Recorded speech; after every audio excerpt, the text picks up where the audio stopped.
రైతు మిత్రులందరికీ నమస్కారం. ఇదివరకే మన సాయి రైతుబడి ఛానల్ని సబ్స్క్రైబ్ చేయని వారు ఎవరైనా ఉంటే వెంటనే గంట సింబల్లోకి సబ్స్క్రైబ్ చేయండి సాయి రైతుబడి ఛానల్ని. ఈరోజు విషయానికి వస్తే రైతన్నలందరూ తమ వరి పంట కోసిన వెంబడే ఇలా కాల్ చేయడం జరుగుతుంది. దీని ద్వారా సూక్ష్మజీవులు చనిపోతున్నాయి, మిత్ర పురుగులు చనిపోతున్నాయి, మరియు భూసారం కూడా దెబ్బతింటుంది, అలాగే వాయు కాలుష్యం కూడా జరుగుతుంది.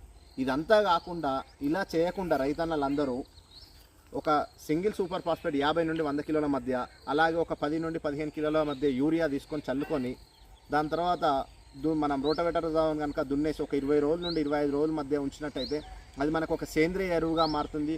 ఒక 10 ట్రిప్పుల సేంద్రియ ఎరువు పదార్థాన్ని మనం దీని ద్వారా తయారు చేసుకోవచ్చు. ఇక్కడే ఉన్నదాన్ని మనం బంగారు బాతుని ఇక్కడ వదిలిపెట్టి ఎక్కడికో పోతున్నట్టు మనం దీన్నే కనుక మనం సద్వినియోగం చేసుకుంటే రైతన్నలందరూ చాలా ఉపయోగపడిన వాళ్ళు అవుతారు. ఇది దయచేసి రైతన్నలు ఎవరు ఇలా కొయ్యకాలను కాల్చకుండా కాపాడుకుందాం, భూసారాన్ని కాపాడదాం. దయచేసి భావితరాల